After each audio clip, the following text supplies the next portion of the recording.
pessoal, como é que vocês estão? Serão muito bem-vindos aqui. Estamos começando mais um episódio do GBcast. Um episódio com uma pessoa mais ilustre aqui que nós estamos trazendo para conversar aqui na mesa. Esse episódio tem apoio da Solotrat, da Macaferri, da Sheikan Courgette, da Geo Soluções, Solotecnic, da Arcos Engenharia de Solos, da Mega Reforça, G2 Base e hoje temos também um apoio adicional e especial do pessoal da VPA Infra. A VPA Infra, que é uma empresa de vanguarda no fornecimento de escoramentos provisórios, blindagem de vala, fornecimento de martelos vibratórios.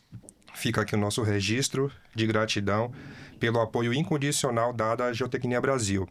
E no programa de hoje, como o André mencionou bem, trouxemos um calibre geotécnico de altíssimo nível.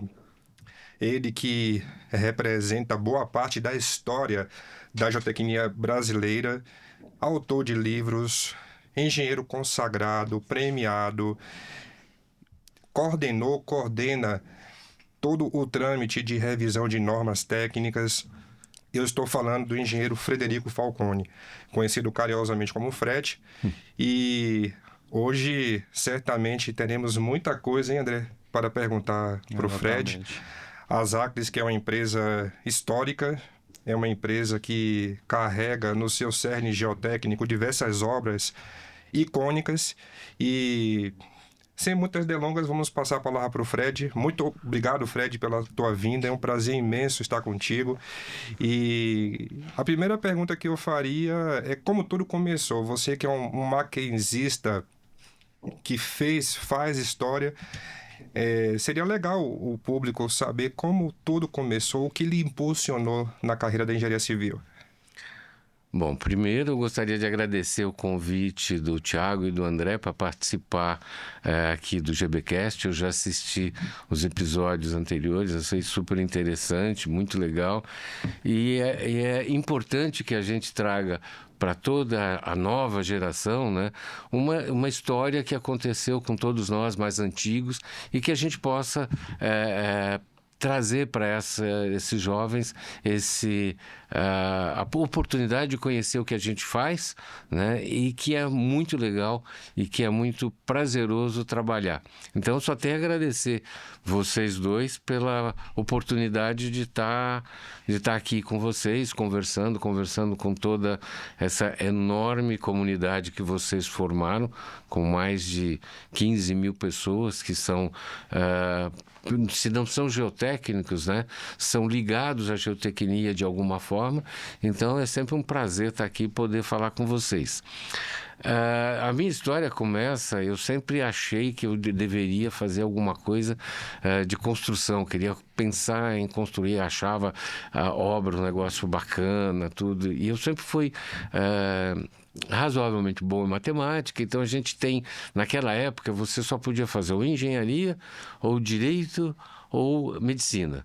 Como eu não era nada feito a nenhuma das outras duas, vou fazer engenharia, que eu sou razoavelmente bom em matemática, vou fazer engenharia. Então minha formação em engenharia foi mais ou menos daquela época de que você tinha muita pouca oportunidade, o leque de universidades não era tão grande e as carreiras eram também, não tinha essa gama de carreiras que tinha hoje. Então eu segui para engenharia e gostava da engenharia, gostava daquilo que eu fazia.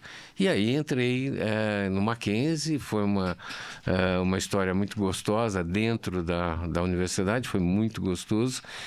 E lá você faz um monte de amigos e começa a fazer estágios também, que é importante. O Mackenzie tem uma possibilidade de fazer com que você faça estágio já logo no terceiro ano. Então eu comecei a fazer estágios, né, mais ligado à área de tecnologia de concreto, foi onde eu comecei. Mas depois de algum tempo, o diretor da escola de engenharia, que era o Eni Leiderman, né? Ele me chamou e falou: olha, tem uma oportunidade, você não quer ir lá fazer uma entrevista para você trabalhar nesse escritório? Eu gostava muito dele, ele gostava de mim, falei, vou lá fazer. Mas ainda o Fred não tinha a vontade geotécnica ainda. Não, Você não tinha tava vontade ainda. de geotécnica. E eu fui para esse escritório fazer a entrevista, né? Tudo isso aqui em São Paulo. Tudo aqui em São Paulo. E aí eu fiz uma entrevista com a Haruko Rabiro, né? Que era engenheira da Consultrix. Ela me entrevistou, conversamos e tal, não sei o quê. E passou uns dias, ela mandou uma mensagem para eu ir lá para começar a fazer estágio. Então eu comecei a fazer estágio na Consultrix. E aí que foi meu início de trabalho na geotecnia. Mas né? aí, ô Fred, você se formou no Mackenzie ali no final da década de 70. Isso, 78. Né?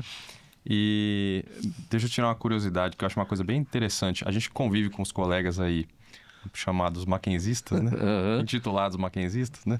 E a gente vê muito mackenzista geotécnico, não é? Dessa época. É assim, é impressionante se você pegar 70, 80 e até 90, é muito Tem. geotécnico bom, né? Tem Dessa muito. época. Tem O que muito. você atribui disso e quem que foram essas pessoas de turma e que perdura até hoje? Puxa vida, eu não sei por que foi. Se você lembrar de outras escolas, elas tinham ícones da geotecnia dando aula, né? No Mackenzie também não foi diferente, mas foi anterior.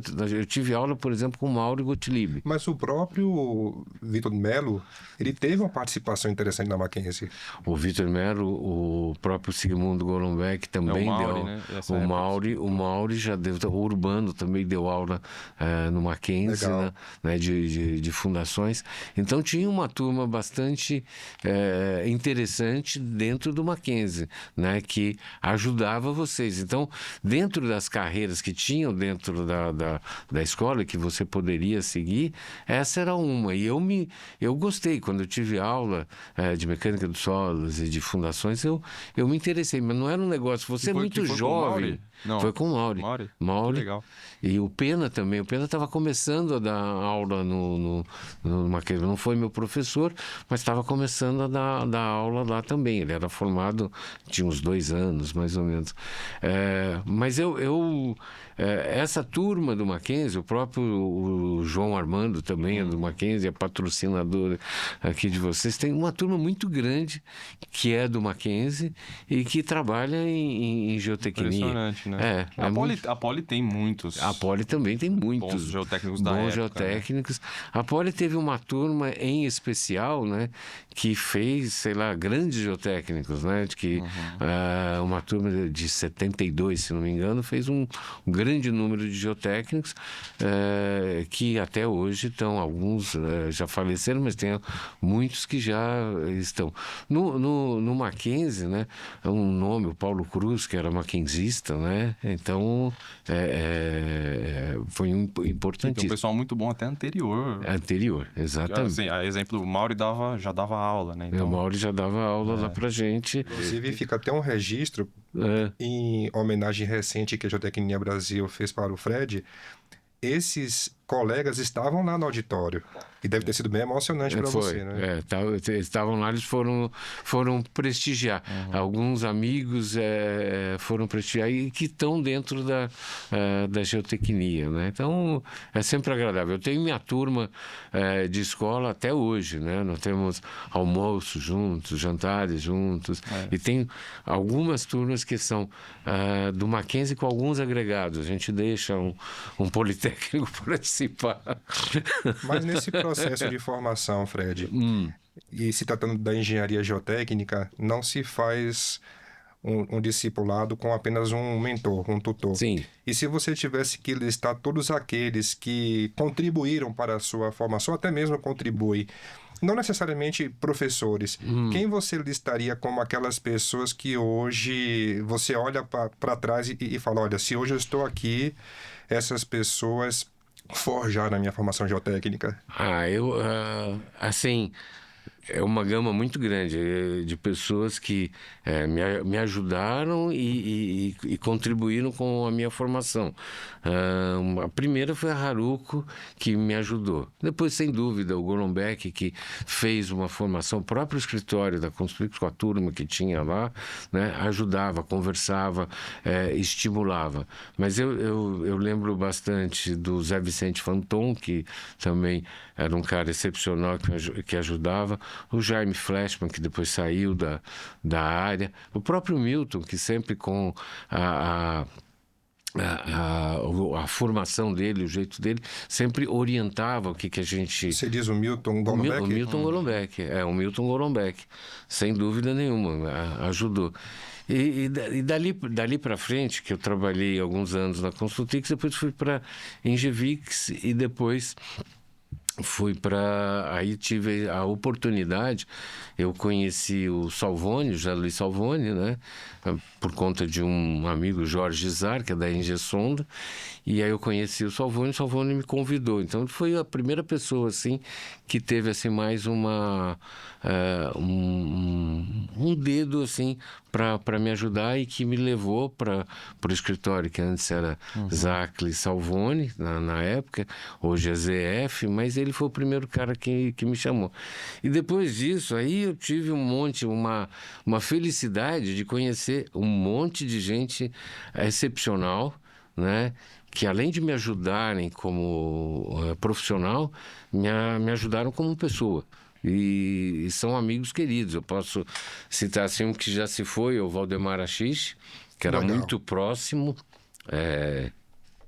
E foi um cara, um mentor profissional e pessoal.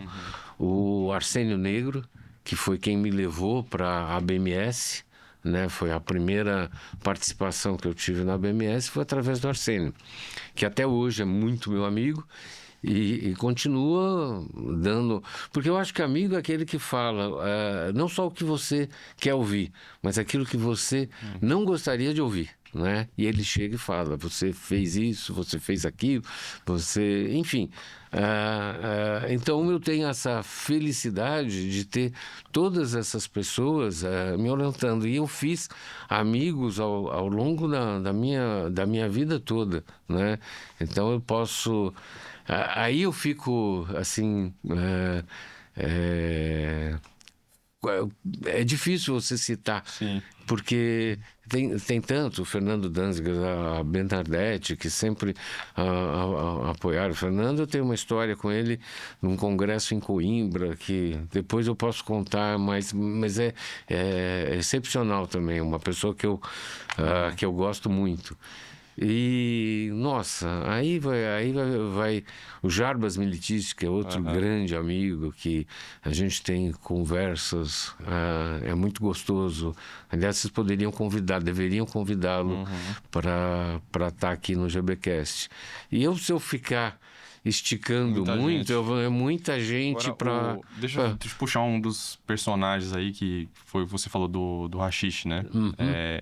Eu, assim, particularmente, disparadamente, e até não em demérito aos outros, mas por mérito dele, foi o melhor professor que eu tive. Disparadamente de graduação, mestrado, enfim, outras...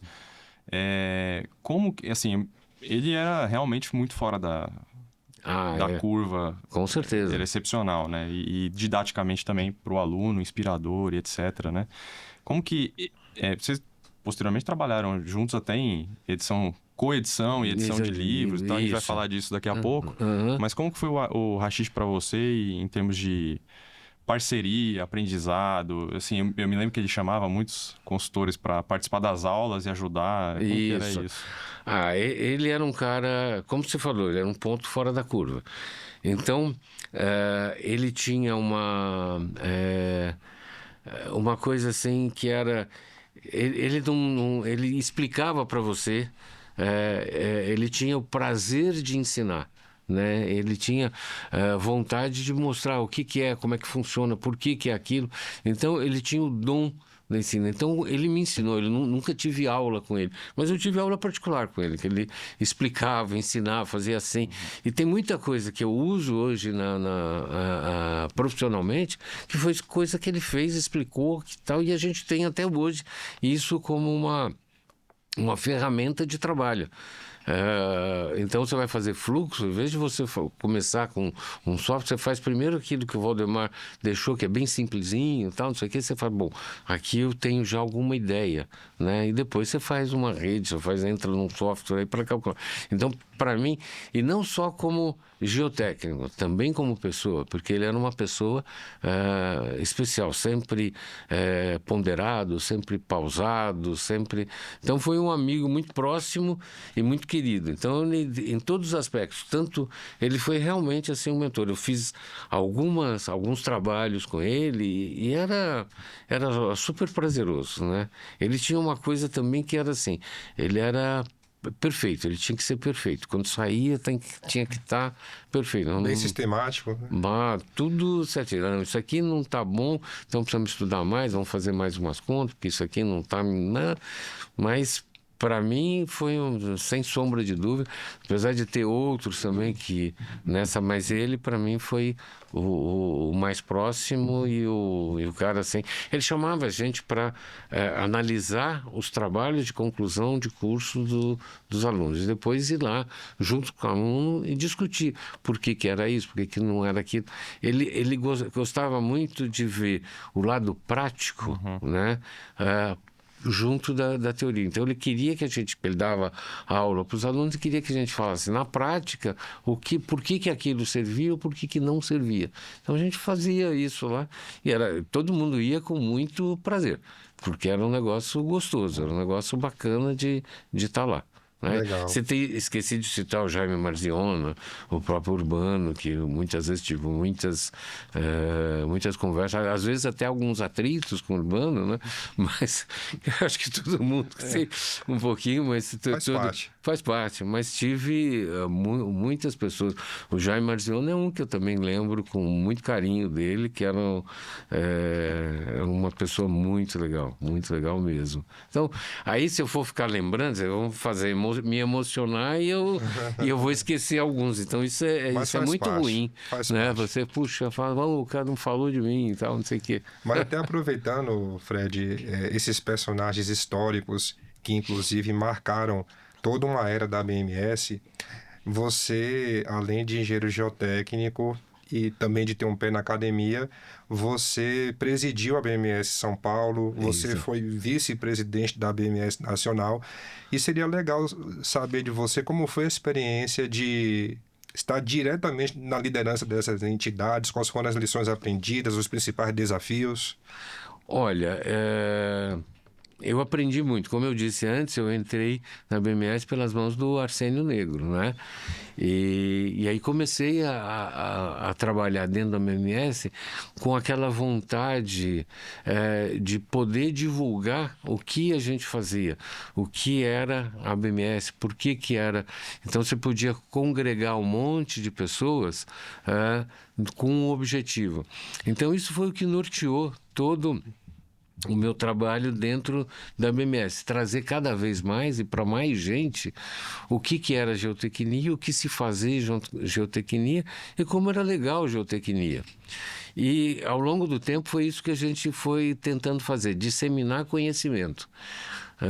Eu me lembro que durante o tempo lá no núcleo de São Paulo, né, duas coisas que a gente fez, algumas coisas que foram interessantes, né, mas algumas são importantes. Nós, logo em 90...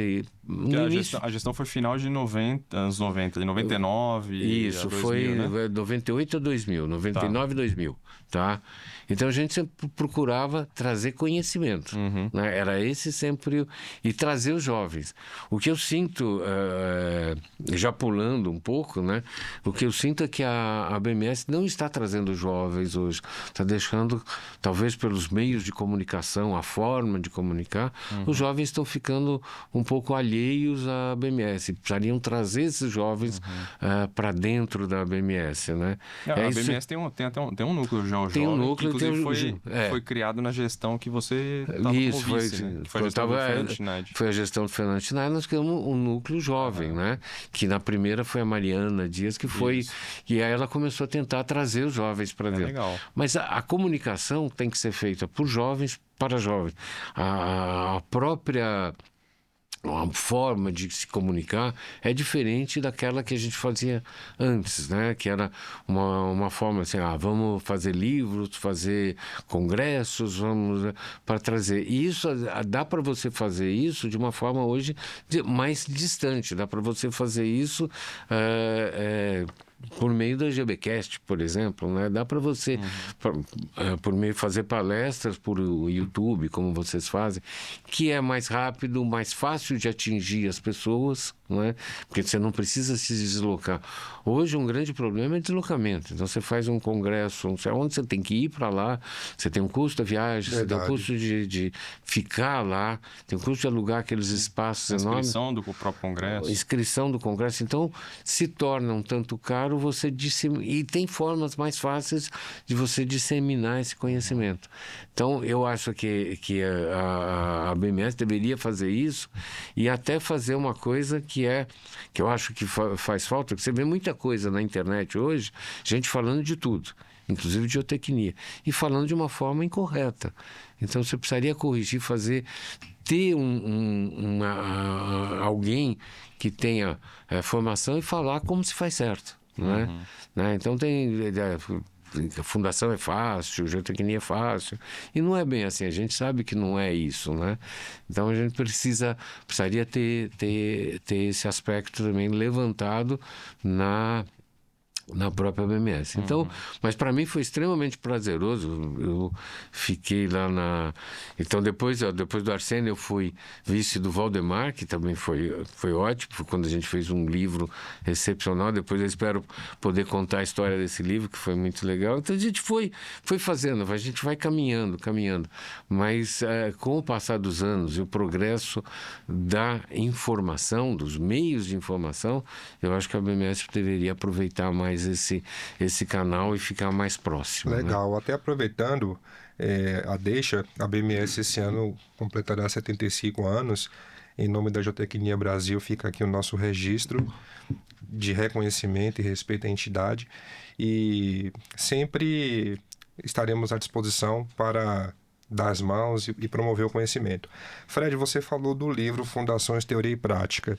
Só que além desse livro, tiveram outros que você ajudou na coautoria, a exemplo do livro Estacas Hélice Contínua, a experiência atual. Eu imagino que hoje muita coisa você mudaria no livro, mais né? Tão atual assim, não tá. né? Esse livro, De 96. nós fizemos em 96 esse livro. Então, a ideia desse livro, como Hélice Contínua era uma coisa nova, falamos, vamos falar um pouquinho para o pessoal entender um pouquinho o que é hélice contínua, né? E foi isso que nós fizemos. Então, a experiência antiga, hoje aquele livro seria hélice contínua, a experiência antiga. A experiência da década de 90, né? Obsoleta, né? É obsoleta. Não, mas porque... foi um livro que funcionou muito como um manual, assim, de anos seguintes. Sim, junto depois com materiais posteriores da ABF, enfim, a coisa foi concatenando. Até aproveitando a deixa, será que não haveria um espaço para atualização do livro? Você nunca se interessou, Fred, nesse sentido? Não, eu acho que deveria se fazer um outro livro, porque a Hélice Contínua evoluiu tanto, né, que não dá para pegar aquele e falar, bom, vamos reformular. Teria fazer um novo.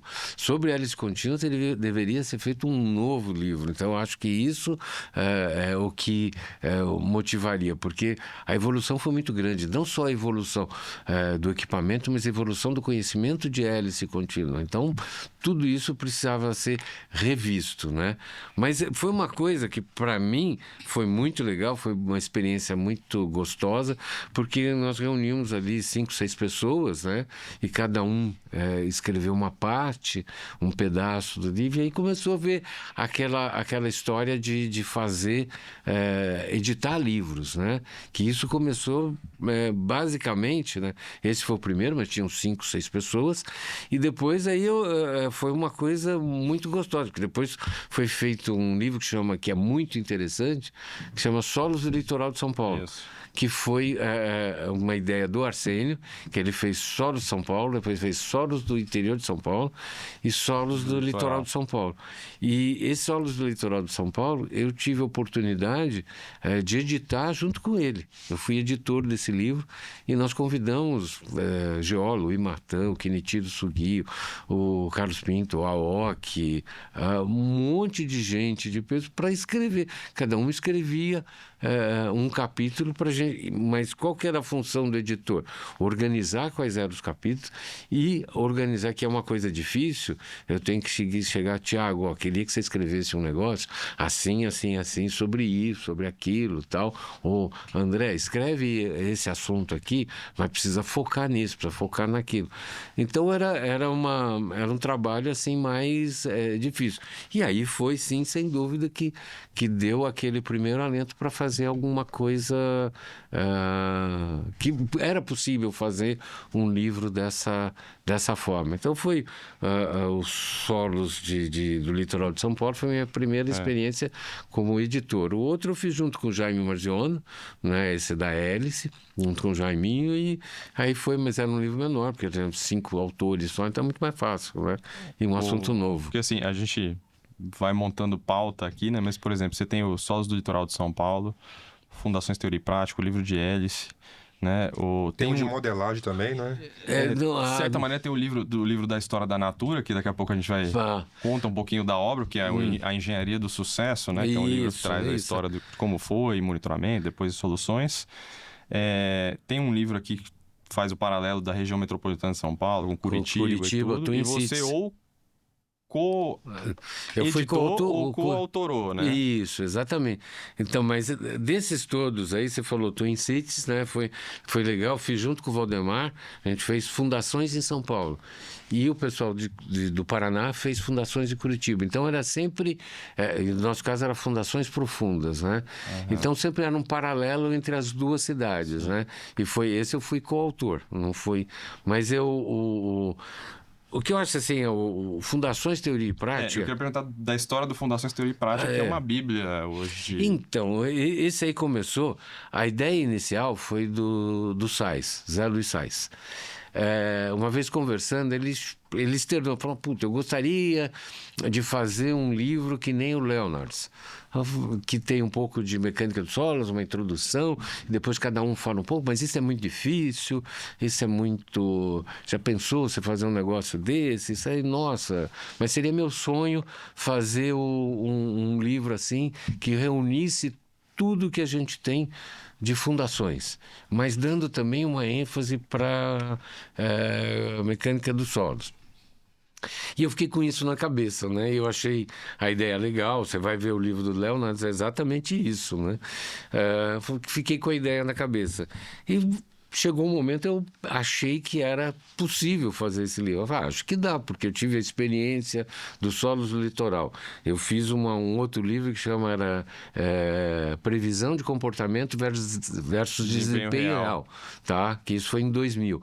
Então eu falei, bom, eu acho que essas coisas dá para mexer, né? Dá para fazer.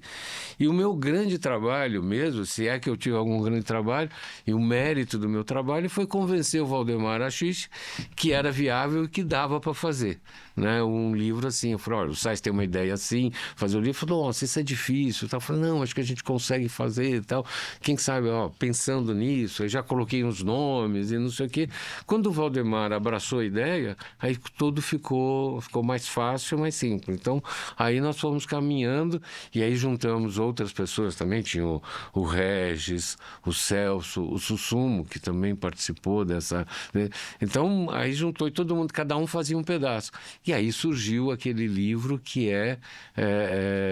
eu acho muito importante, e eu acho que ele reúne tudo que a gente pode falar de fundações, e nessa última revisão a gente incluiu solos reforçados, que não tinha na primeira edição. Então foi um livro que foi bem interessante, foi difícil de fazer, foram alguns anos de trabalho, né? Então foi isso. O Sais sempre falou, um sonho tornado realidade. Foi o que ele falou para mim quando o livro ficou pronto. E tem uma história, tenho tempo para contar. Claro. Uma história bem, que quando você faz um livro desse tamanho, tem uma coisa, você põe o livro, tem lá a formatação, você faz a formatação, tudo, e aí você fica com um papel lá, um monte de papel, né? E agora? Precisa publicar o livro. E na hora de publicar, você tem que ir por uma editora, a editora vai fazer o livro e custa. E o livro, para fazer um livro, ainda mais um livro daquele que tem 800 páginas, custa caro. É uma bíblia, né? É uma bíblia, custa caro o livro. Então, precisava de dinheiro para editar o livro. Eu falei, nossa, e agora dinheiro? Como é que a gente faz? Aí vamos fazer uma vaquinha, pedir às empresas, mas era muito dinheiro para... Então, não dá. Aí o Sais, mais uma vez, falou para mim, olha, eu tenho um amigo, quem sabe vamos lá conversar com ele?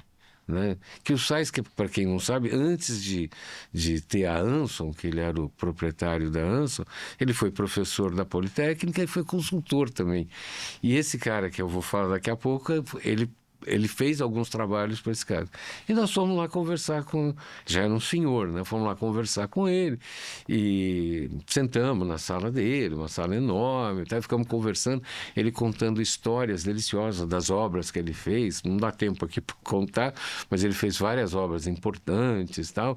E a gente contou a história do livro e ele ficou lá conversando com a gente, batendo papo, contando histórias e tal.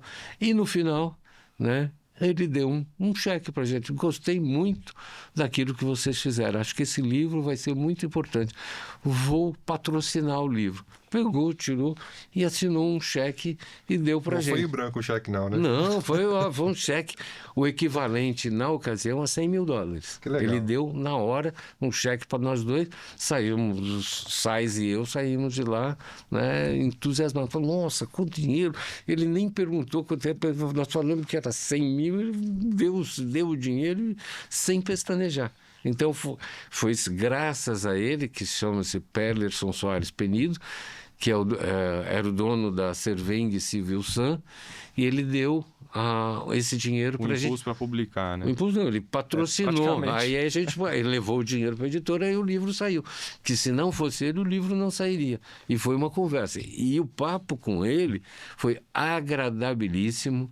Foi uma coisa muito gostosa e ele contou histórias das obras que ele tinha feito pelo Brasil inteiro e as particularidades de cada uma. Então foi muito, muito legal. Nós passamos uma tarde com ele lá e ele teve esse gesto com a gente, foi sensacional. Foi muito legal. Muito bom. Né? Viu, Fred? Você é um cara que desbrava aí norte a sul do Brasil, tem diversas obras. E seria legal você compartilhar conosco aquilo que lhe preocupa mais em termos de usos e costumes, porque a nossa heterogeneidade geotécnica, né, que se manifesta de uma maneira muito peculiar em cada estado, cada cidade do país. Então, pensando até no tópico de fundações, o que é que você entende que pode ser revisto, reavaliado? Você que hoje participa de uma maneira direta na revisão da norma de fundações, tem algo que urgentemente precisa ser revisto? Eu acho que a forma como a gente faz deveria ser revista. Eu acho que a gente poderia... A própria norma dá essa possibilidade. Mas a gente tem que entender que ainda o Brasil é um país pobre.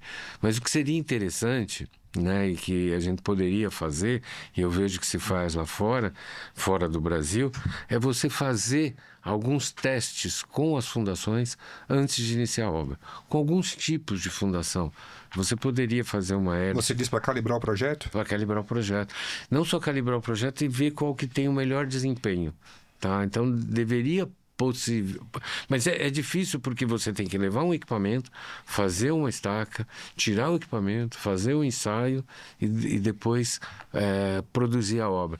A nossa estrutura hoje em dia não permite que se faça isso. Porque um projeto são 5 anos para ele, entre o cara comprar o terreno e entregar a obra. E durante os 5 anos muita coisa acontece no Brasil. Né? 5 anos no Brasil é uma loucura, né? Você não sabe exatamente. Então, eu digo em termos de economia. Então, não dá para você projetar isso num prazo maior e ter o mesmo resultado. Mas eu acho que a gente já melhorou. A própria a norma permite que você faça mais. Tem um item da norma, até lembrando um pouquinho, o Luciano falou que a norma não permite evolução. E eu digo ao contrário, tem um item da norma que permite que você faça qualquer tipo de estaca, qualquer tipo de fundação, que você ensaie antes, tá? E você viabiliza aquele tipo de fundação. Então, o que a norma fala, olha, você vai fazer uma estaca diferente, tudo bem, pode fazer, mas você vai ter que escrever como se fosse, como é que você fez a estaca, então deixar bem descrito como é que você fez a estaca. Você vai ter que fazer 3 provas de carga estáticas prévias à obra, e depois, para você garantir, às vezes, as provas de carga de desempenho tem que ser o dobro do que preconiza para uma estaca padrão, por exemplo. Então, ela permite essa evolução. Você quer fazer uma estaca diferente, você pode fazer uma estaca diferente, né? É possível você fazer isso, então a norma permite. Eu gostaria que cada vez mais fosse. Nós temos algumas limitações da norma. O que tem que entender é que a norma é para o Brasil inteiro, e o Brasil é muito heterogêneo. Então não dá para você fazer uma norma focando em São Paulo, ou focando no Rio, ou focando em Minas. Interessante isso, Fred. E sendo que ela tem que ser inteligível para um cara que está lá em Roraima. Então, ele tem que entender aquelas ferramentas que ele dispõe. Sim, porque a norma vai funcionar para o edifício de 400 metros de altura, né? Isso. E vai funcionar para o posto de gasolina lá no... vai funcionar para ambos os casos. E são obras bastante distintas. Para a obra da loja de conveniência do posto de gasolina em Macapá, né? Funciona. E tem que funcionar para uma obra, como porque o pessoal está fazendo lá no sul, prédios de 500 metros de altura, 800 metros de altura. Eles poderiam fazer o que eles estão fazendo, só que seguindo a norma. Não precisaria sair da norma para fazer. Dá para fazer aquilo que eles fazem seguindo a norma, sem problema nenhum. É como eu vejo, né? Não e eu acho que a norma tem que ter essa função também. Ela não pode inibir o progresso. Mas você acha uma dúvida para fechar isso que o Thiago comentou, né? Você acha que hoje a norma dá abertura suficiente para inovações e para mudanças? Dá inovação. Dá, assim, se o cara quiser fazer qualquer coisa em tempo, dá para ele fazer seguindo a norma. Não é um negócio que não dá para ele não fazer. Mas, Fred, assim, você hoje é a nossa referência no assunto da norma de fundação, já que você coordena. Você não acha que, por exemplo, é uma opinião minha, tá? O fato de tudo ser centralizado aqui em São Paulo e pelo fato dessas reuniões ocorrerem de uma maneira muito intensa aqui em São Paulo, isso não desprivilegia quem está no interior do Amapá, por exemplo? Não, eu acho que não. Eu acho que você teria razão alguns anos atrás. Eu falei, agora há pouco, eu falei sobre meios de comunicação, tá? Então, hoje a norma é feita num ambiente virtual. Então, qualquer lugar do Brasil você pode participar da norma e falar, como a gente tem participado, tem muita gente participado, do Recife participa, do Rio Grande do Sul o pessoal participa. Então, não há nenhum impeditivo. Você tem um link, a norma esse link é divulgado, quem quiser participar, participa e pode todos têm direito à opinião dentro da norma. O que a gente procura na norma é fazer um consenso, para a gente chegar a alguma coisa e não ficar assim, 51% acham um jeito. Enquanto o assunto não é esgotado, a gente fala, eu sempre pergunto, Perfeito. estamos de acordo? Todo mundo está de acordo? Alguém tem alguma coisa contra? Se tem alguma coisa contra, a gente vai tentar ou convencer ou fica por uma outra reunião. Então, há a possibilidade de qualquer pessoa participar, Tiago, qualquer um do Brasil inteiro. E não tem algumas vezes, vou falar uma coisa que não sei se está correto. Não tem isso. E tem aberto para estudante. Quem quiser participar. Isso é Agora, legal. se o advogado quiser participar, pode participar. Não tem Legal. problema nenhum. Essa norma é pública, porque a norma, pelo Código de Defesa do Consumidor, ele tem força de lei.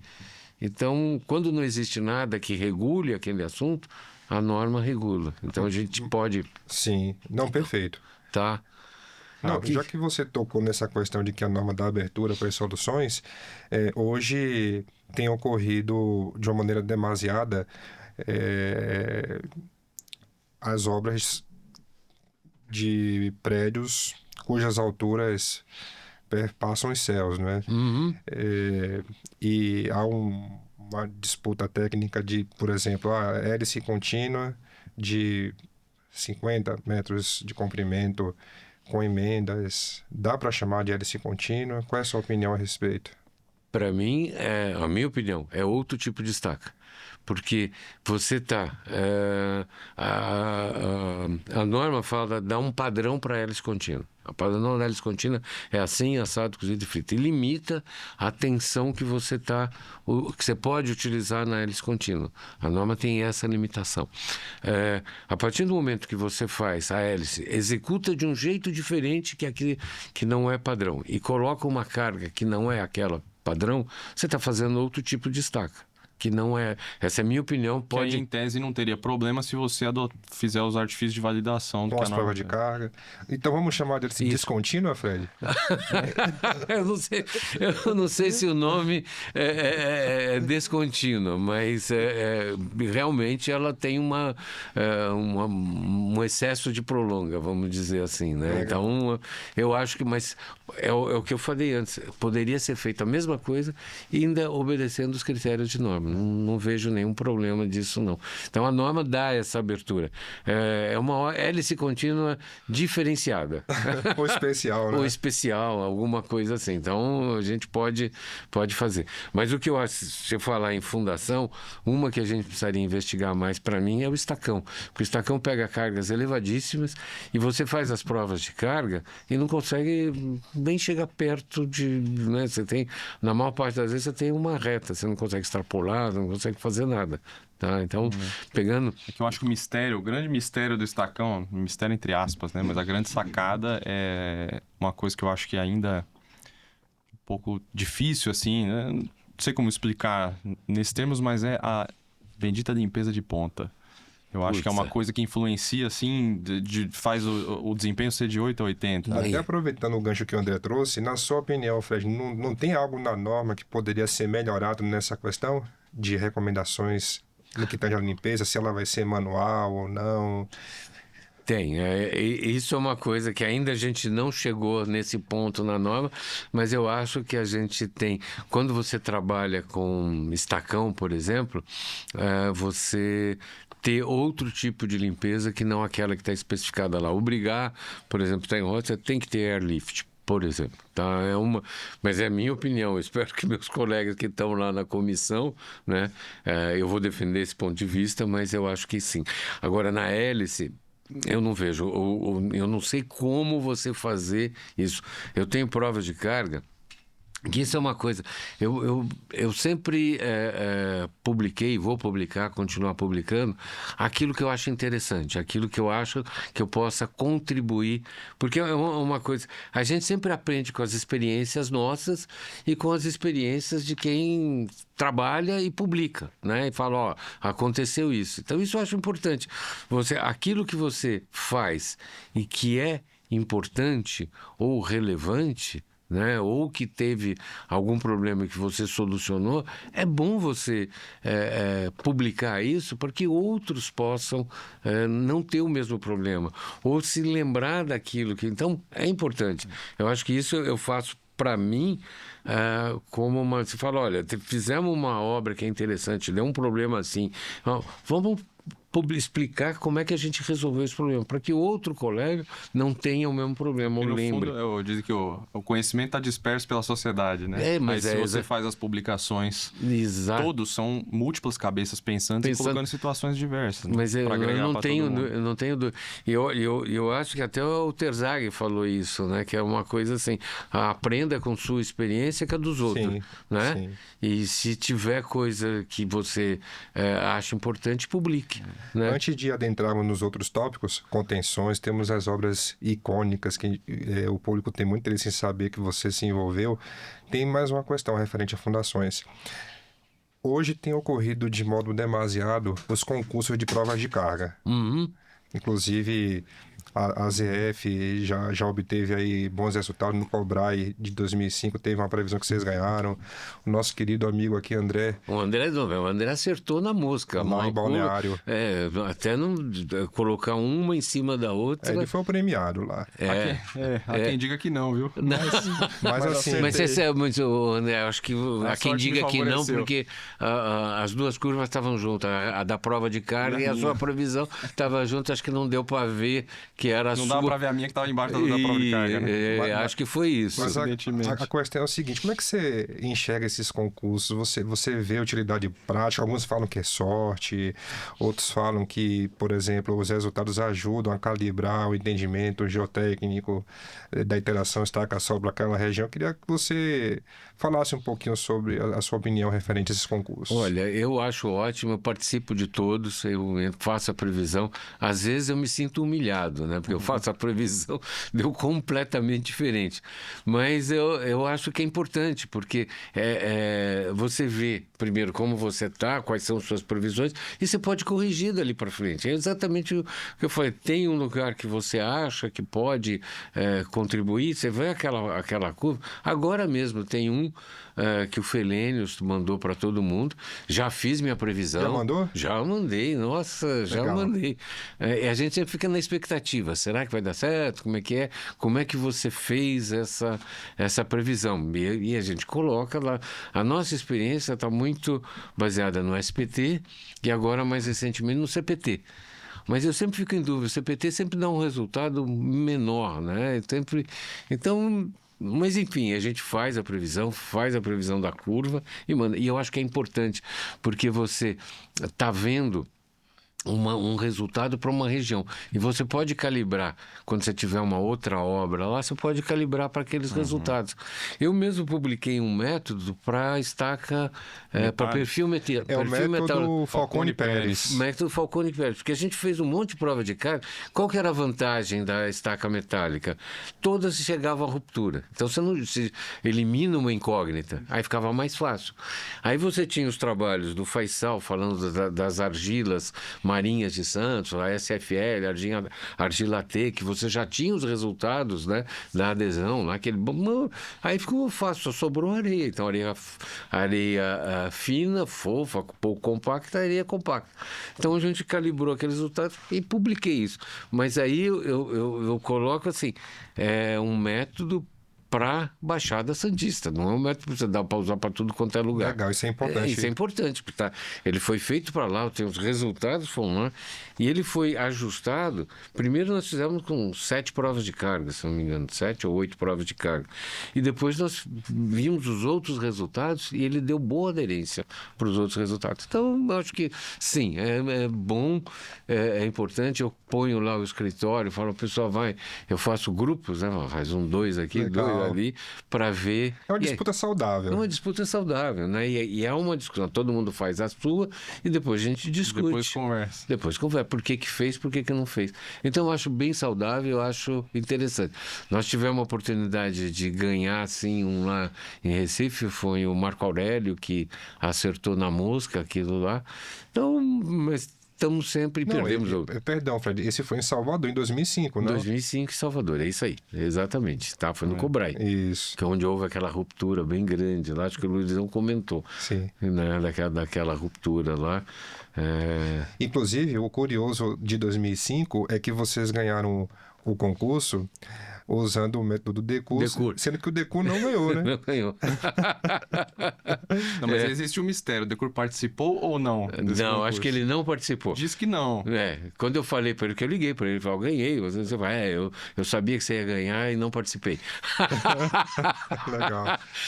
O Luciano é muito Deixa bom. eu fazer uma pergunta em relação ao Fred falou do Falcone Pérez, né? E Baixada Santista. E vocês, Fred, tem a ZF, né? Tem um trabalho muito grande na Baixada Santista. Uhum. E a gente conversa com, às vezes, clientes e tudo, com obras de lá. E eu costumo dizer que eu chamo a Baixada Santista de a macro-região geológico-geotécnica mais estudada do Brasil. Isso, com né? certeza.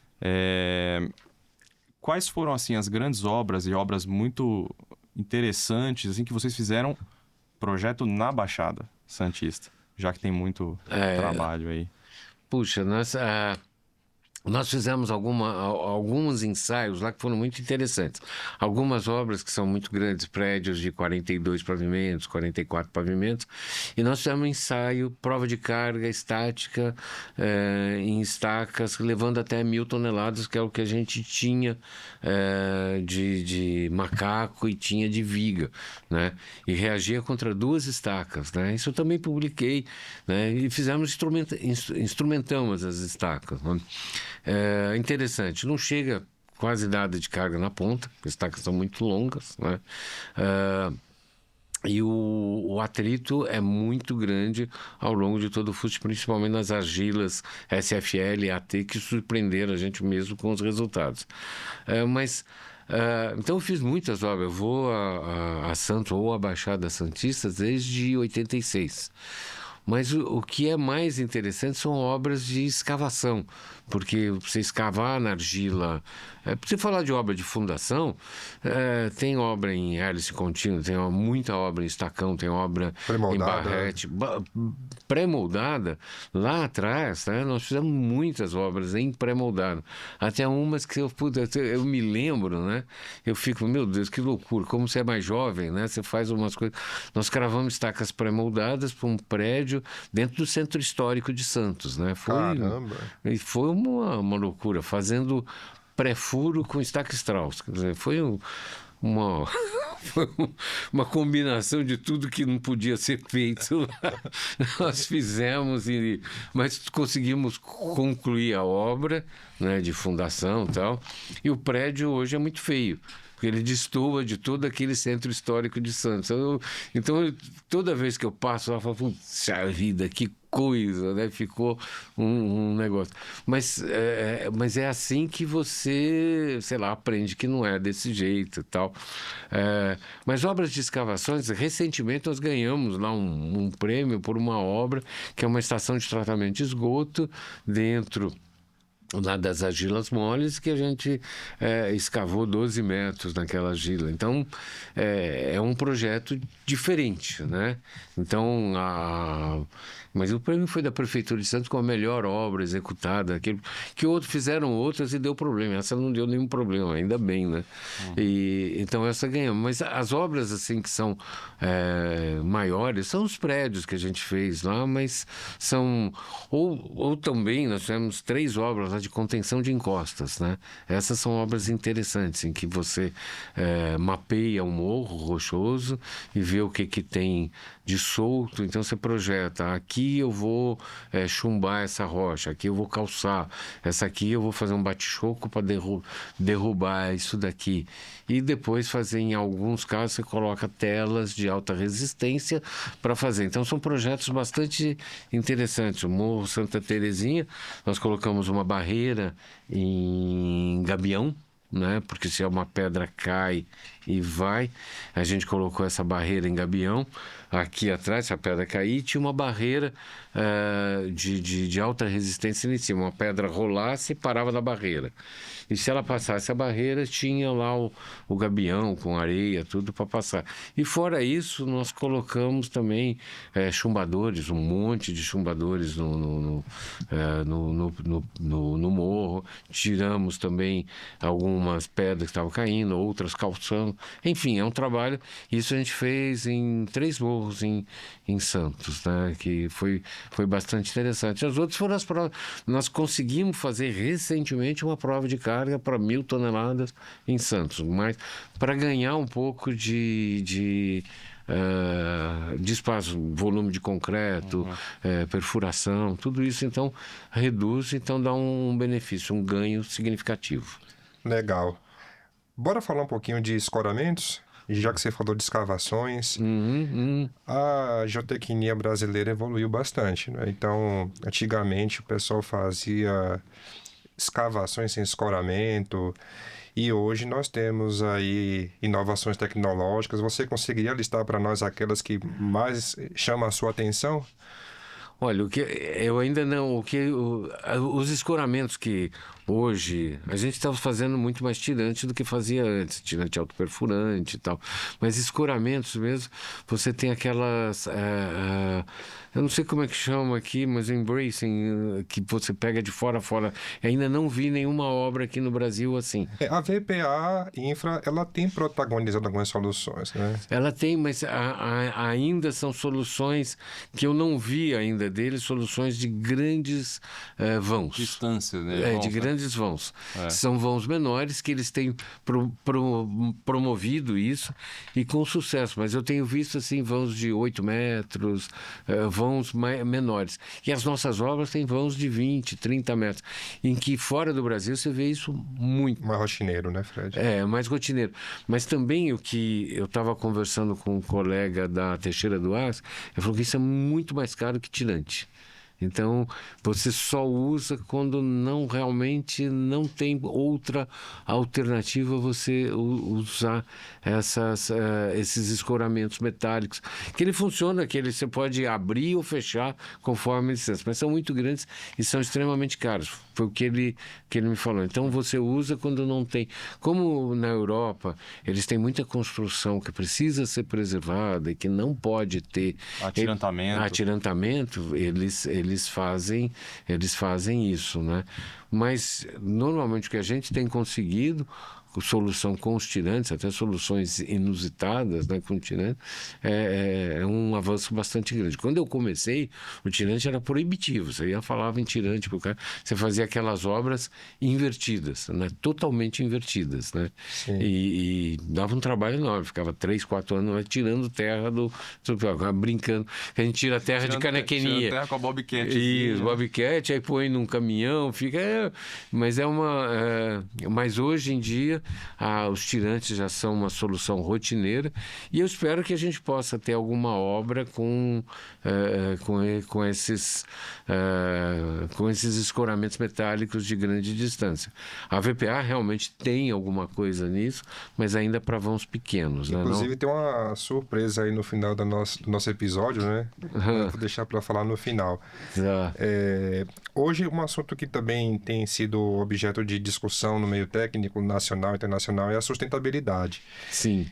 Inclusive, o pessoal da DFI tem promovido diversos eventos nesse sentido, né?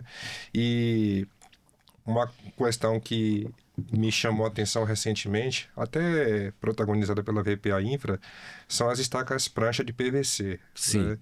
Na sua opinião, Fred, é uma solução interessante? Qual o futuro você vê na questão da geotecnia brasileira quando o assunto é sustentabilidade?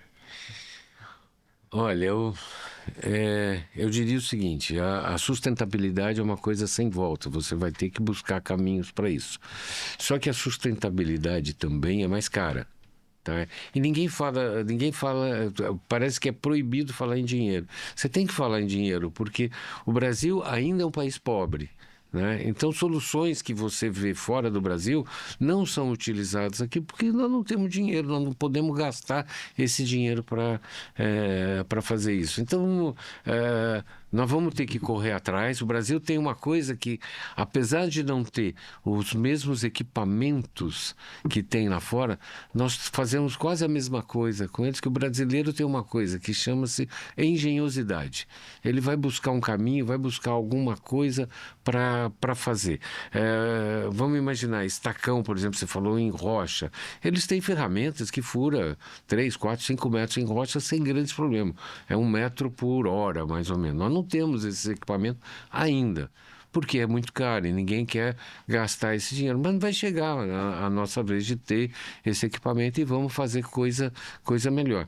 Vai acontecer a mesma coisa com a sustentabilidade. Eu acho que a prancha de PVC, como tudo, tem sua utilidade, dá para usar, ela não pega grandes vãos, mas dá para você usar numa obra costeira, por exemplo, para você fazer um quebra-mar. Eu acho que é viável com pequena altura. Então eu acho que tem o seu uso, tem a sua serventia. E vai servir isso daí. Ao longo do tempo nós vamos caminhar para usar cada vez mais. Mas é uma coisa que a gente tem que ter em mente. O próximo congresso do GFI, o ano que vem, em maio de 2025, é sobre sustentabilidade. O que a gente está em geotecnia fazendo para a sustentabilidade, né? E isso eles estão discutindo isso há algum tempo já. Nós estamos um pouquinho para trás, mas nós vamos chegar lá, né? E, Fred, eu queria puxar uma coisa disso que, na verdade, que é o seguinte. A gente, falando de obras aí, né? Vocês protagonizaram projetos excelentes, por exemplo, nas obras do estado do Pacaembu, né? Sim. Teve o Shopping Metropolitano na Barra, né? Teve, assim, a Vila dos Atletas no Rio de Janeiro. Isso, sim, muita coisa. Mas não podemos não falar da obra da Natura, né? Sim. Que a gente falou. Então, assim, acho que queria que você contasse um pouco. É uma obra, acho que era final dos anos 90 e começo dos 2000, mais ou menos, né? Queria que você contasse um pouco da história disso, aí a questão dos problemas, como que foi a solução. Veio gente de fora, parece, também. Como que foi isso? Esse é um caso bastante interessante. Mas antes eu queria só falar uma coisa, antes de falar de Natura, que realmente é um caso especial na minha carreira, né? Mas eu gostaria de falar assim, tem algumas obras que são pequenas ou que chamam a gente, que ficam pra gente. Então tem uma obra em Inhotim. Inhotim, vocês conhecem, é uma galeria de arte a céu aberto. Então tem o pavilhão, que é da Adriana Varejão, que eu toda vez que eu vejo foto, eu acho bonito, que é um cubo saindo de um talude, né? E ficou bonito, então me chama a atenção, é uma obra que eu gosto de ver, é uma coisa relativamente simples, se você olhar dentro, mas é uma obra que eu gosto, né? E falando de outras obras, eu não poderia deixar de citar, por exemplo, o Largo da Batata, que tem uma obra lá, que é um prédio meio torto, que ele fica assim... É de vocês também? O projeto é nosso. Lá tem uns perrengues dentro da engenharia que depois a gente pode até conversar, que houve alguns perrengues lá, mas é uma obra que eu gosto, que eu acho interessante, né? Que foi uma obra bacana para a gente. Como você citou, Vila dos Atletas, no Rio de Janeiro também, nós tivemos 2 ou 3 condomínios, que lá eram enormes, são 40 prédios, se não me engano, nós tivemos desses... E tudo em solo mole. Tudo em solo mole, né? Fizemos lá 2 ou 3 desses condomínios. Algumas obras, fizemos muita fábrica de papel, né? A fábrica de papel é uma obra que você fica lá, uma hora tem 30 equipamentos trabalhando ao mesmo tempo dentro daquelas obras. Então, entre essas obras chegou a Natura, que é um projeto muito bonito, bastante interessante. Mas antes de chegar na Natura, já que você trouxe essa cronologia de obras, eu entendo que vale a pena você falar um pouquinho do Matarazzo. O Matarazzo. O Matarazzo é o seguinte, eu fiz lá o que eles chamam lá do mall, que são os prédios, que tem 2 prédios novos lá, que um é o hotel, um outro é um prédio de escritório, né? Que também tem uma solução que foi do Mafei, ele teve aqui, ele falou disso daí, falou da igrejinha lá que ele segurou, que eu acho sensacional. E eu fiz os prédios que eles chamam do mall, que é o shopping center, embaixo dos blocos existentes da maternidade. Então, o que é interessante, o que é a obra? Não podia demolir a maternidade, você tinha que fazer subsolos embaixo dos prédios existentes. Então, nós escavamos lá um subsolo de 3 metros até 12 metros em cada um daqueles prédios, mantendo os prédios lá em cima. Então, cada um teve uma solução diferente, né? Cada prédio lá tinha uma solução de escavação diferente. Então, isso foi o interessante. Nós colocamos, por exemplo, esse prédio que escavou mais, nós colocamos ele todo em cima de estaca raiz. Primeiro, a gente fazia tubulão como contenção, né, e fazia estaca raiz como subfundação. E junto com os dois, nós conseguimos escavar por dentro do prédio, né? Então, é uma solução simples? Não foi simples, né? Foi muito complicada. Todos os prédios tiveram soluções complicadas, mas aquilo que eu falei antes é fruto da engenhosidade do engenheiro brasileiro, do profissional brasileiro que fala, acha uma solução, acha um caminho para fazer. Então, o Matarazzo, para mim, foi extremamente gratificante você ver um prédio lá, onde tem uma galeria de arte hoje, né, que teve uma exposição recente, que foi um prédio que você colocou 4 subsolos na terra, escavando por dentro, com toda a dificuldade. No outro prédio tem um teatro. Qualquer dia a gente vai ao teatro, assistir uma peça, assistir um concerto, muito legal, muito bacana. Então, isso é gratificante, mas é a solução, assim, como você falou, André, tirar a terra na canequinha. Era um bobcat mesmo que ficava lá embaixo, para cima, para baixo, jogando no lugar, ligava um elevador e tirava. Era muito interessante. Tá? Outra obra que eu acho interessante, que é bonita, é a Biblioteca José Mindlin, lá na USP, que é uma obra muito bonita, é icônica, que ela é bacana, é muito interessante. Mas voltando à sua pergunta, Natura. Eu vou pedir para você falar da obra, do problema, da solução, mas depois contar uma história com uma feia da Natura. Uma história curiosa, mas conta um pouquinho para nós da obra. Bom, mas aí, André, essa é... Bom, vamos na história da Natura. Então, aí podemos deixar no ar também, se você quiser. Depois... Teve sucesso na Natura, Fred? Teve. Legal. Sucesso. A Natura em Cajamar, né? A Natura é uma obra em Cajamar. Obra em todo Cajamar. Problemático do karst. Né? Isso, foi. Mas o que aconteceu, né? Quando nós entramos lá, fomos contratados para fazer projeto de fundação. Tá?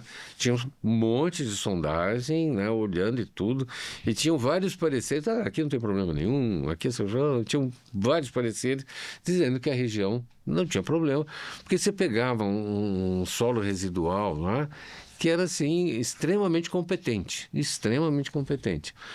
Então, a solução de fundação lá foi tudo estaquinha escavada e tubulão. As cargas mais elevadas, tubulão. E não tinha nada, nenhuma previsão. Os prédios foram construídos, né? Não sei que. Um dia eu estou lá, porque era uma obra longa. Isso aí começou em 97, se não me engano. E estava lá em 99, me lembro bem, aí um engenheiro lá chegou e falou, olha, o topógrafo falou que um lado do prédio afundou. Como assim afundou? Não, afundou e foi coisa de 20 centímetros. Eu falei, o quê? Não, o topógrafo tá errado. A primeira...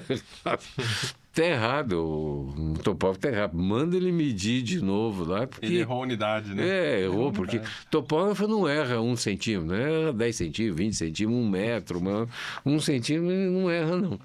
E aí, mediu. No dia seguinte eu voltei lá, né? E o cara falou, o topógrafo fez de novo e confirmou. Eu falei, não é possível, vamos ver. Aí, como era um negócio muito extenso, visualmente você não enxergava, né? Eu falava, não pode ser. não pode ser isso, aquilo. E tinha lá, era o primeiro warehouse no Brasil com transelevadores, que podia... Ele pegava essa caneca aqui e levava lá, e ele andava assim, todo computadorizado. E os caras falavam, se der 1 centímetro de diferença, não funciona mais esse negócio. Era uma loucura. Falei, nossa Senhora. Aí começamos a investigar, olha isso, olha aquilo, e realmente tinha afundado mesmo. Tinham tido um recalque para um dos lados. Aí começa quem que é o dedo aponta para onde? O cara de fundação.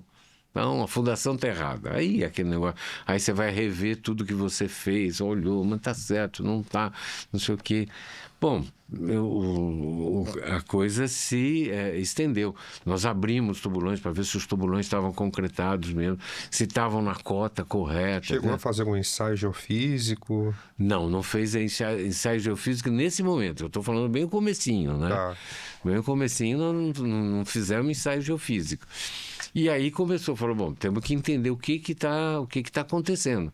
Aí que começou. Primeiro, um geólogo começou a passar lá, olhar, ver o que está. E aí começamos. Nós fizemos um ensaio que chama. Hoje seria um cross-roll, né? Mas nós fizemos furos de 150 metros. Caramba. Para o cara colocar o geofone, era numa empresa americana chamada NSA, que fez a tomografia do subsolo. Aí entra também toda a participação dos gringos nessa obra. Entra, mas antes de chegar nos gringos, vieram os geólogos brasileiros, Celso Dalré, que era um cara que já tinha estudado karst na região, porque aí começou a gente a pesquisar, né?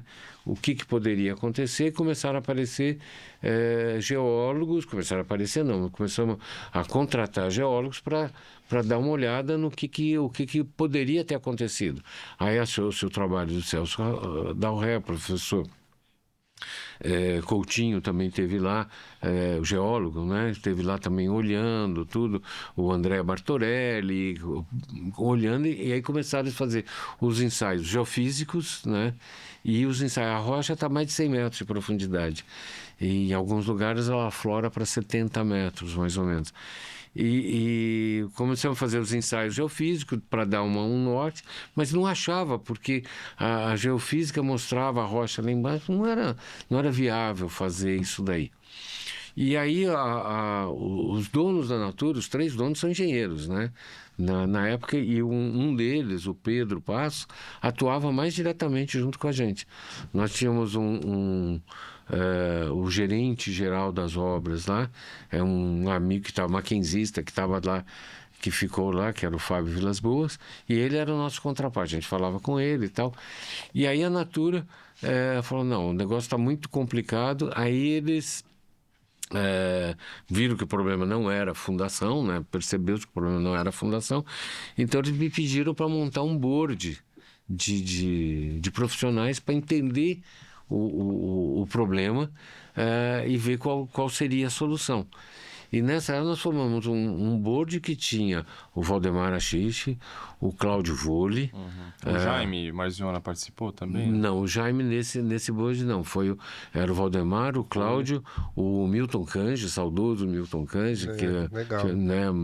Sensacional.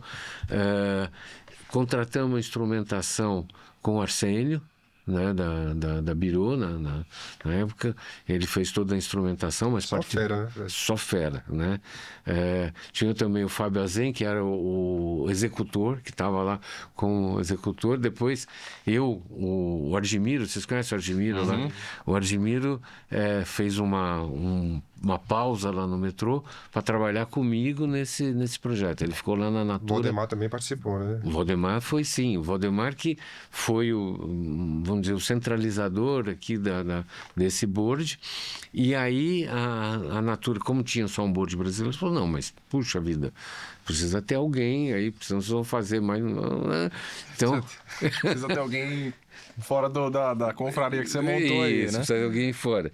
E aí que entrou o Mike Bailo, que é um engenheiro norte-americano de uma empresa especializada em tratamentos cársticos, né, de solo kárstico. E ele entrou nesse grupo para fazer ajudar a gente a descobrir o que fazer, né? E aí discute daqui e tal, e ele propôs fazer uma injeção de baixa mobilidade. Então nós tínhamos que injetar uma argamassa com Slump 4 ou 5. Aí eu fui visitar a Putzmeister, a Shrink, para ver que bomba que podia fazer aquilo, porque não tinha. A bomba manda com um slump bastante alto, né? E não manda com 4, 5, como é que faz? Aí eles desenvolveram alguma coisa para a gente poder jogar uma argamassa com um slump 8. Que ele falou, então tá bom, 8. E tinha todos os critérios de injeção. Então ele imaginava assim, você vai pegar um buraco enorme, né? E vamos injetar. E vai injetar. E aí a gente furava e não achava os buracos, né? Mas já estava o furo, a gente injetava. E cada vez que a gente injetava, recalcava mais o prédio. O prédio chegou a 32 centímetros de recalque. Que loucura, hein?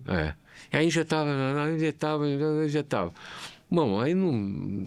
falava, puta, não é assim. Aí discutia, voltava. Que o board tinha reunião no começo 2 vezes por semana e depois passou 1 vez por semana. Mas toda vez sentava lá, analisava todos os dados da instrumentação para fazer. Mas aí chegou a sondagem 125, guardei o número, a sondagem foi a sondagem número 125 que começou a dar uma luz. Porque a sondagem 125, com 70 metros, ela pegou um solo mole, subadensado, que não mandamos ensaiar, era subadensado, com 70 metros de profundidade, antes de chegar na rocha. É aí que deu a luz, aí a gente começou a fazer mais pesquisa. Bom, resumindo a história, o que tinha lá era, sobre a rocha, tinham 4 a 6 metros de material mole, provocado pela lixiviação do material que depositava em cima da rocha. Então, todo aquele material em cima ia para o topo da rocha, depositava e ia ficando uma camada de solo mole. Será que seria como se fosse entre aspas, um sedimento que preenchia as cavernas? Mas as cavidades lá em Cajamar, no site da Natura, eram muito pequenas. Não tinham grande... Nós não tínhamos risco de uma dolina de colapso. O que a gente via lá era dolina de subsidência. Então eram pequenos vazios que eram preenchidos. Então a água saía lá de cima e ia descendo lá para a água e formava, antes de chegar na cavidade. Esse material. Aí nós tratamos esse material sobre a rocha e os recalques pararam. E aí nós mudamos a solução, que era a injeção de baixa mobilidade, para jet grout. Nós tivemos mais de 40 quilômetros de jet grout naquela obra. Mas solucionou, estabilizou e tudo. Mas é aquele negócio, como é que é aquela história, né? O cachorro mordido por gato tem medo de linguiça. Então, é a obra mais instrumentada que eu tenho. Faz 25 anos que nós temos instrumentação lá e eu tenho um contrato. E ainda está até hoje está lendo, porque aí você aprende o seguinte, a estrutura mexe um pouquinho para baixo, para cima, um pouquinho para baixo, para cima. Aí passa um amigo do dono da Natura e fala, olha, tá de helicóptero lá por cima, e liga para ele e fala, olha, a caixa d'água está um pouco torta. Aí o cara fica desesperado, liga, cadê? Mede, tira a água, não sei o quê. Então a gente está lá até hoje medindo isso. Mas da obra da Natura, vamos fazer o seguinte... A história do Maffei não conta aqui no GBcast. Aí o pessoal, quando encontrar o Fred em congresso, chega lá e fala assim, ô Fred, conta aqui pra mim aquela história com o Maffei. Não vai ser gravado, né? Aí fica aí pros curiosos e que pararem o Fred aí nos congressos, aí, mundo afora. Mas tem uma coisa, depois que estava solucionado tudo, eles pediram para que a gente fizesse um livro que contasse a história, porque eles não queriam que é coisa de engenheiro, eles não queriam que outras empresas, que acontecesse a mesma coisa que aconteceu com eles. Então vamos contar essa história, né? Que é bem de encontro àquilo. Nós tivemos um problema, solucionamos o E problema, vamos publicar o problema. vamos publicar para Que é o que livro, ninguém... o Engenharia do Sucesso. Que é a né? engenharia do sucesso, que ficou aquele nome, que isso foi escolhido pelo pessoal de marketing da Natura, que é uma grande, hoje é uma multinacional, né? Mas na época a gente tinha muito acesso aos donos, a gente conversava com eles. E para que ninguém corresse o mesmo problema, não ocorresse com outras empresas. Então vai bem de encontro àquilo que eu falei. Você publica aquilo que é interessante, que é importante para que outros. Então foi a história do livro. Mas não esqueça de perguntar da história do Maffei pro Fred, hein, quando encontrar ele. Olha que... Fred, estamos chegando nos finalmente. Oh, uma pena, o papo está gostoso, né? E eu não poderia deixar de fazer aquela pergunta praxe, né? Você que é um cara consagradíssimo aí no meio técnico, lida com as incertezas da geotecnia. Se você pudesse olhar para trás, faria algo diferente? Algum caso de insucesso que você gostaria de compartilhar com o público da Geotecnia Brasil? Olha, eu acho que eu não faria nada diferente, porque a gente não deve se arrepender do que fez. A gente deve olhar para trás como uma experiência para você produzir o futuro, para ir para frente. A gente sempre tem que mirar e ir para frente. É verdade, a gente tem sempre. E quem não teve, só não tem sucesso quem não está militando, quem não está trabalhando, né? Então, sim, a gente lembra dos maiores problemas, não lembra dos menores problemas. Mas como eu citei para vocês, né? E eu já divulguei isso e vou agora fazer um artigo pro próximo Cobranseg, não, próximo CEF. Estou fazendo um artigo. Essa obra que eu falei do Lago da Batata é uma obra muito legal, mas nós escavamos 22 metros naquela obra. Toda vez que você faz uma escavação profunda, você provoca um alívio, né, naquele solo. E como eu tenho isso em mente, eu falei, vamos fazer uma prova de carga em placa para ver o que acontece nisso aqui. Eu projetei com uma tensão, vamos ver se essa tensão está correta, né? Porque eu já tinha medo. Fiz sondagem, a sondagem não mostrou muito diferença. Quando você faz a prova de carga, não passou nenhuma. 4 provas de carga, nenhuma passa. E isso é uma coisa que o pessoal precisa entender. A obra não pode parar, são milhões envolvidos. Se para, o custo de uma obra parada é mais ou menos 1% do VGV por mês. Então, uma obra que custa 600 milhões, é 6 milhões por mês que o cara está... Ele não quer que pare. Então, nós tivemos que solucionar aquilo, tá? Com a obra em andamento. Mas essa obra foi a obra que tirou seu sono? Aquela que você colocou a cabeça no travesseiro? A que tirou o sono foi a Natura. A Natura, assim, o meu gestor, né? Eu perguntava para ele, puxa, e aí, os donos, tá tranquilo? Como é que você está vendo? Porque naquela hora que estava com auge, né? Ela falava, não, tá tranquilo, mas teu passaporte está em dia. Mas realmente foi a Natura, assim, ainda me tirou o sono. Todas as obras que dão algum problema tiram um pouquinho o teu sono, mas quando você enxerga e fala, tem um caminho, e nessa obra do Largo da Batata era engraçado, aí entrou o Jaime Marziona, que ele era o verificador do projeto, tá? E quando deu esse negócio, Jaiminho, vem cá, né? Então o verificador, vem cá, vamos conversar, e do outro lado o Valdemar, que era sempre o meu consultor, quando eu falava, como é que é aí? Então eu tinha reuniões com o Jaime, o Valdemar e eu. A gente ficava lá batendo papo sobre quais seriam as possíveis soluções dessa obra. Então, sempre problemas teve, acho que você não faria nada diferente, né? Mas eu queria andar para frente nesse negócio. Eu sempre vou olhando para frente para poder... Mas assim, se eu já gostava de você, acho que hoje eu passei a gostar mais, porque normalmente... Você fala umas coisas que não... o Fred não sou nada, não.